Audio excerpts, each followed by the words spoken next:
सात संगत जी, प्यार से कहना जी, धन निरंकार जी। सात संगत जी कहते हैं प्रत्येक यात्रा की एक मंजिल होती है जहाँ पहुंचकर मनुष्य अपनी यात्रा से संतुष्ट हो जाता है। नदी यात्रा समुद्र में जाकर पूर्ण होती है, बीज की यात्रा फल तक पहुंचकर पूर्ण होती है। ऐसे ही आत्मा की यात्रा भगवान में मिलकर पूर्ण होती है। आत्मा अंश है परमात्मा का। जब तक अंश अपने अंशी में न मिले तब तक यह यात्रा पर ही रहेगा। सात संगत बार बार शरीर धारण करता रहेगा और यात्रा चलता रहेगा। मनुष्य का जन्म होता है, जीवन यात्रा आगे बढ़ती है और एक दिन इस यात्रा का समाप्त होती है।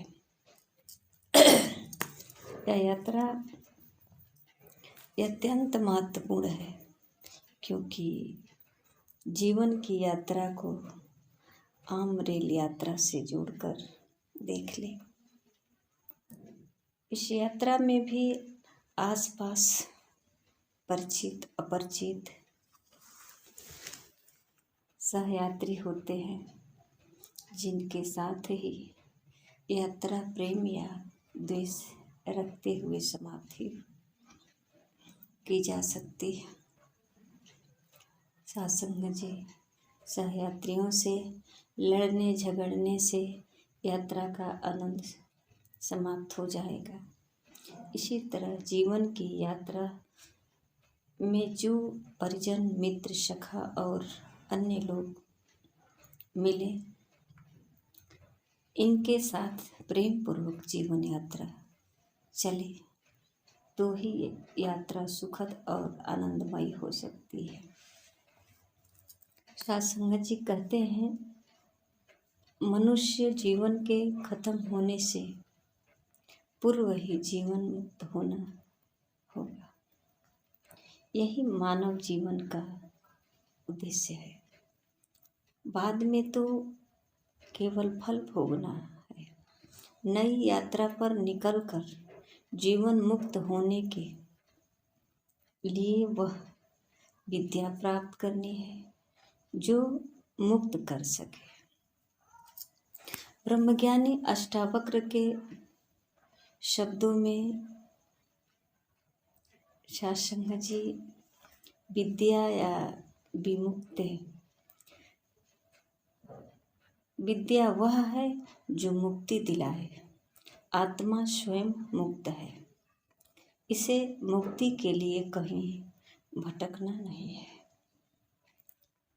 सत्संग जी बस केवल स्मरण रखना है कि तू परम चेतन सत्ता परमात्मा का अंश है। सत्संग जी इसीलिए बार बार संत महापुरुष कहते हैं कि अपने आत्म तत्व का पहचान करो और तू शरीर से अलग है। इसी विचार को दृढ़ रखते हुए वैराग्यपूर्ण जीवन जीना है। सत्संग जी इस संसार में रहकर भी संसार से अलग जीवन जीना रहता है। ये तब अवस्था बनता है जब सद्गुरु के द्वारा ज्ञान प्राप्त होता है। ऐसा राजा जनक जी को ऋषि अष्टावक्र जी ने समझाया। सत्संग जी जीवन मुक्त है जो विवेक में जीता है, द्वंद्वों से परे होकर समता में जीता है, सबकी सेवा करते हुए अपनी जीवन यात्रा तय करता है। और सत्संग जी यह यात्रा तो तब तय करेगा, ये सेवा तो तब करेगा जब सद्गुरु के द्वारा ब्रह्म ज्ञान प्राप्त होगा। सत्संग जी सेवा सुमिरन सत्संग वह 3 कार्य कर्म है। ये 3 कर्म सत्संग जी जिन्हें सतगुरु ने हमें ज्ञान प्राप्ति के बाद भक्ति मार्ग पर आगे बढ़ने के लिए निरंतर करने के लिए कहा। ज्ञान पाकर आत्मा आनंदित हो जाती है और निराकार ब्रह्म से एकमिक होने का यत्न करती है। महात्मा कहते हैं, सुनिए गाइए सत्संग जी, मन में याद रखिए, अध्यात्म में मन ही महत्वपूर्ण है। मन जो है, कहते हैं कि कर मन के अधिकार लेते रहो गया भजन। ये मन ही है जो हमारे भक्ति में बाधा ला सकती है। सत्संग जी इसलिए जो है सतगुरु ज्ञान को खोलने से पहले कहते हैं कि ये तन मन धन परमात्मा का है, इसे स्वीकार करो। ये मन है, मन बाधा डाल सकता है। मन बाधा है भक्ति के लिए, और बिना मन का तो कुछ हो ही नहीं सकता। पर सत्संग जी जो सतगुरु के द्वारा ये तन मन धन परमात्मा का है, ऐसा जो स्वीकार करता है, सत्संग जी कहते हैं अध्यात्म में मन ही महत्वपूर्ण है। हमें अपने मन को राजी करना है कि जो सुनाया जा रहा है या जो गाया जा रहा है उसे हमारा अपना मन सुने, दूसरे सुने रहे हैं, मान रहे हैं या नहीं मान रहे हैं, इससे मुझे कोई कुछ लाभ होने वाला नहीं है। मेरे मन ने जो सुना और सुने गाए वचनों में जो कुछ अपनाया वही मेरे काम आया, बाकी सब अर्थहीन रहा। सत्संग जी कहते हैं अधिक कीमती हीरों से भी संत जनों का समझो वो मूल्य चुका सकता नहीं कोई, वचन गुरु का है अनमोल। जो संतों महापुरुषों का वचन आता है उसे प्रेम पूर्वक सुनकर, और सत्संग जी कहते हैं ये अधिक कीमती हीरों से भी है।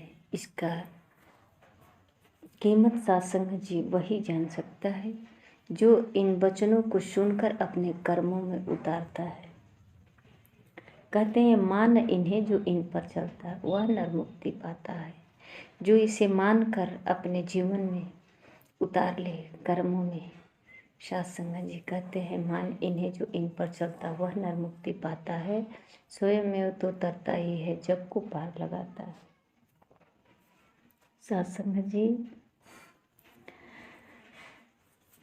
कहते हैं कि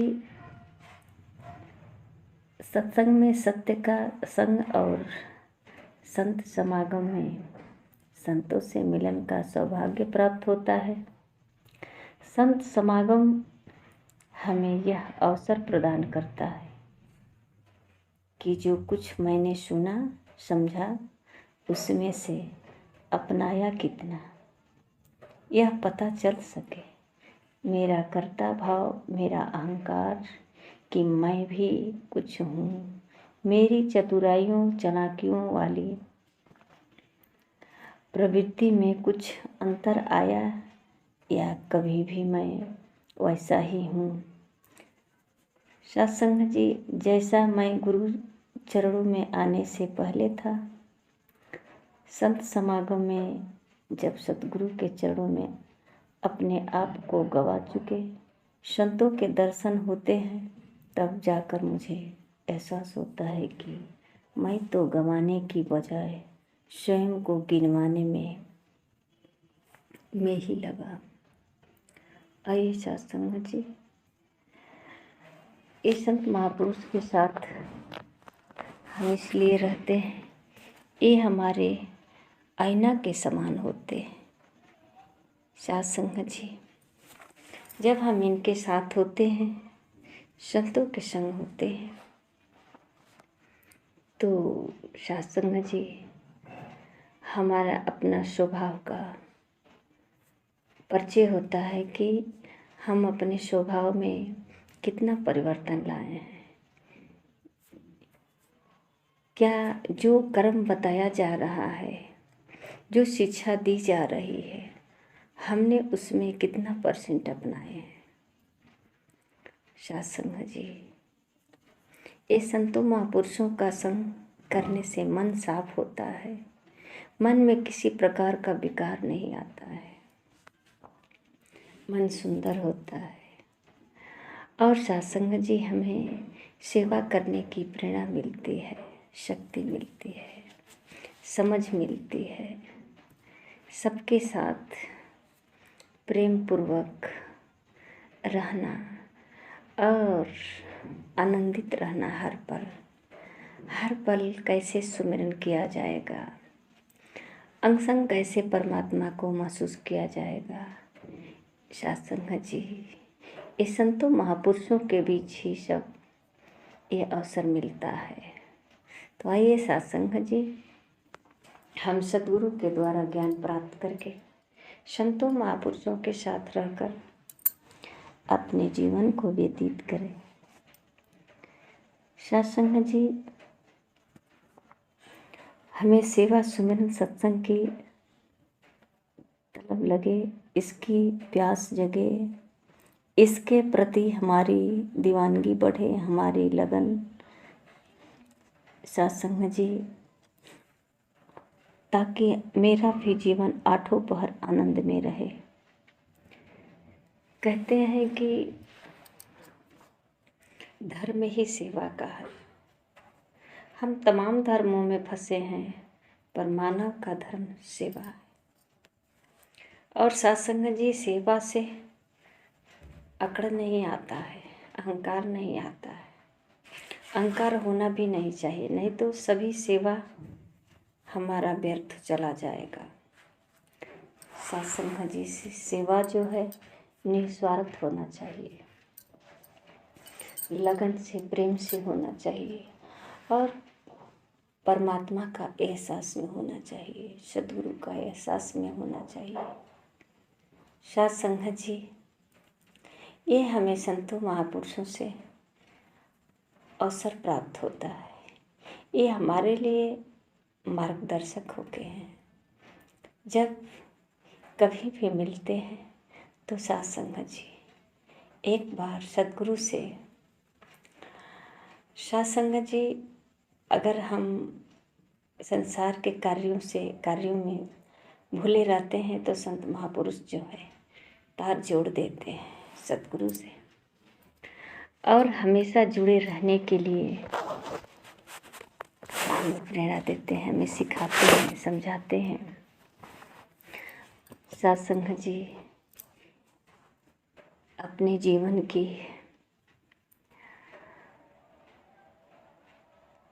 आखिरी और शुरू लक्ष्य क्या है, इसे जाने और पूरा करें। मन से, लगन से सेवा करें। ये सेवा ही हमारे जीवन का आधार है। कहते हैं कि सेवा रूहानियत का आधार है। जैसा सेवा द्वारा सब तरह के दुखों का स्वतः नाश हो जाता है। ये सद्गुरु बार बार इसीलिए सेवा के लिए आदेश उपदेश करते हैं कि सेवा करने से स्वस्थ हो जाते हैं, सारे दुख का नाश हो जाता है। मन, धन, ये तन सब जो है, कहते हैं कि तन मन धन की सेवा के लिए तत्पर रहना चाहिए। भगवान की सेवा, मानव की सेवा और साथ संगत जी, इसीलिए तो कहा जाता है कि मानव का नर सेवा नारायण पूजा होता है। बिना मानव के सेवा का भगवान का सेवा संभव नहीं है। मानव सेवा ही परमात्मा की सेवा है। इंसान की सेवा ही करके हम इस परमात्मा निराकार की सेवा कर पाएंगे। सभी संतों का यही सत्संग जी कहना है, सब यही सत्संग में बताते हैं, सब यही सिखाते हैं कैसे सेवा की जाएगी, सेवा कैसे होना चाहिए, कैसा भाव होना चाहिए। सत्संग जी, हम सतगुरु के चरणों में आकर अपने जीवन को सफल बना लें। सेवा सुमिरन सत्संग करके लोग सुखी परलोक सुहेला कर ले। सत्संग जी, प्यार से कहना जी। धन्य निरंकार जी।